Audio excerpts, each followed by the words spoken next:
In its first 3 episodes, Dexter Resurrection already switched things up from past iterations of our favorite TV serial killer. In this go-around, Dexter Morgan, having survived being shot by his son Harrison at the end of Dexter New Blood, is now trying to save the person who nearly killed him. Harrison fled his father's evil ways and moved to New York City to start a new life, only to strike out in a rage and kill a man who was assaulting a woman. Now, Dexter must help this amateur killer escape without Harrison knowing he's there. That's already a twist from the norm, but the 4th episode, Call Me Red, turned it up a notch. Not only did Dexter finally reveal himself to Harrison, but he went to a bizarre dinner party for serial killers held by Leon Prater. That's risky enough, but then Dexter killed one of the guests, Lowell, before they could murder an innocent person.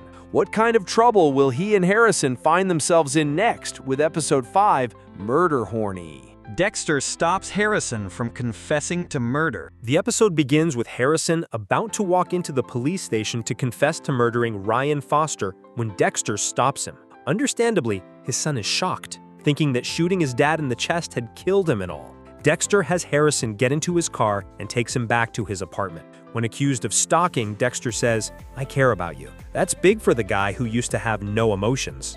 After explaining how he survived a bullet to the chest and why he's not in jail, Harrison compares his father to Michael Myers and Jason Voorhees due to his ability to get back up. There certainly are some similarities, he thinks. Harrison confesses how much that day messed him up, but Dexter takes responsibility for making him shoot him.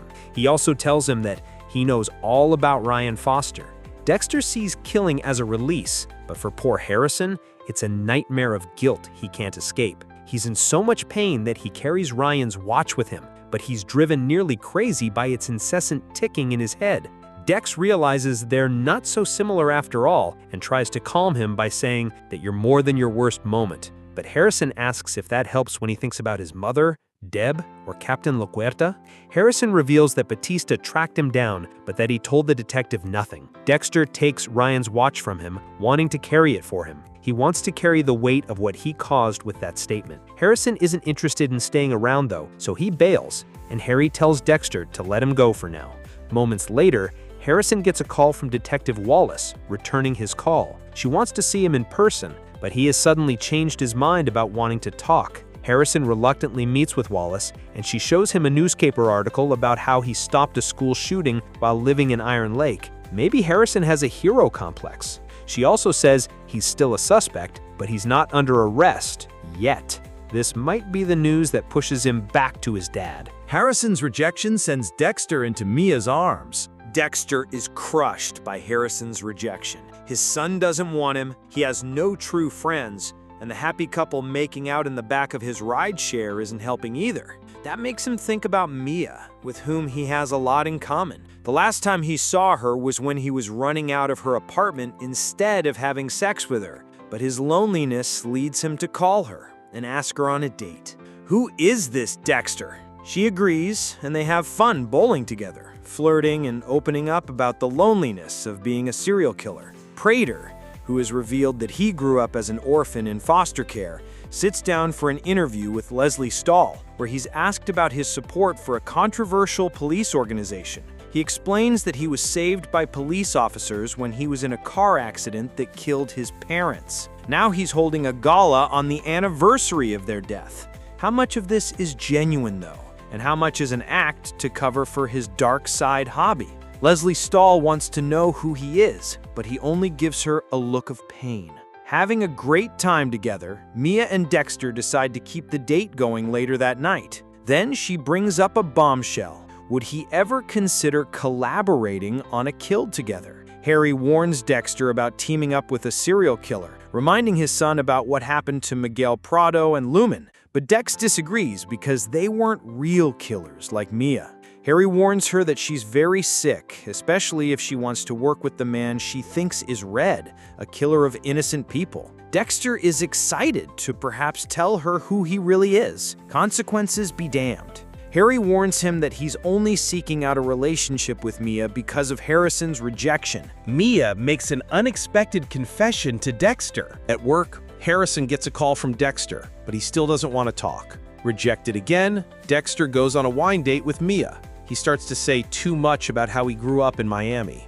As for killing together, Mia wants to do it Red's way. She wants to kill a rideshare driver. Any driver will do. This shocks him because Mia previously said she only kills sexual predators, but now she's admitting that she has also killed innocent people. Dexter looks crushed. She is not like him. Mia's not a crusader. She simply likes murder, and she wants to be spontaneous and killed tonight. Dexter and Mia then start walking the busy New York City streets, with Lady Vengeance eager to see Red in action. She even finds a rideshare, but Dexter declines it. She's upset that, yet again, he is a tease who won't let her in. She's all murder horny now, so she leaves to go kill someone by herself. Dexter knows he has to kill her now, which will make him look more suspicious, as 2 killers will now be missing from Prater's next dinner party. Mia heads to a bar and quickly finds an easy target in a drunk man in a suit. She sits with the guy and immediately comes onto him as Dexter breaks into her apartment and gets ready.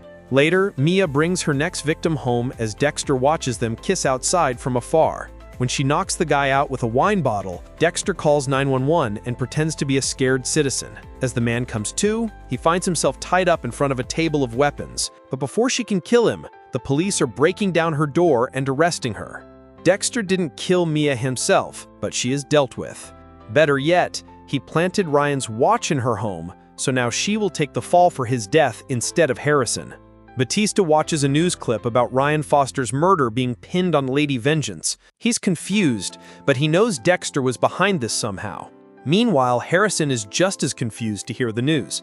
That's enough to send him back to dear old dad. Dexter wants Harrison in his life and lets him know. He opens up about his fears of fatherhood and confesses that it was his mistakes that got Rita killed and broke him.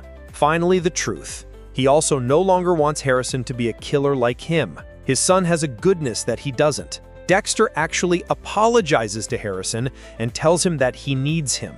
"You're my reason to live." They admit that they're all each other has. Ending the episode, Charlie goes to Prater and tells him that Mia's under heavy guard, so she can't get to her. That's not good enough for him, who needs his problem to go away. Charlie is able to finally meet with Mia by posing as a lawyer, where she tells Lady Vengeance that her time in jail will be as short as possible. Is she going to kill Mia or help get her out?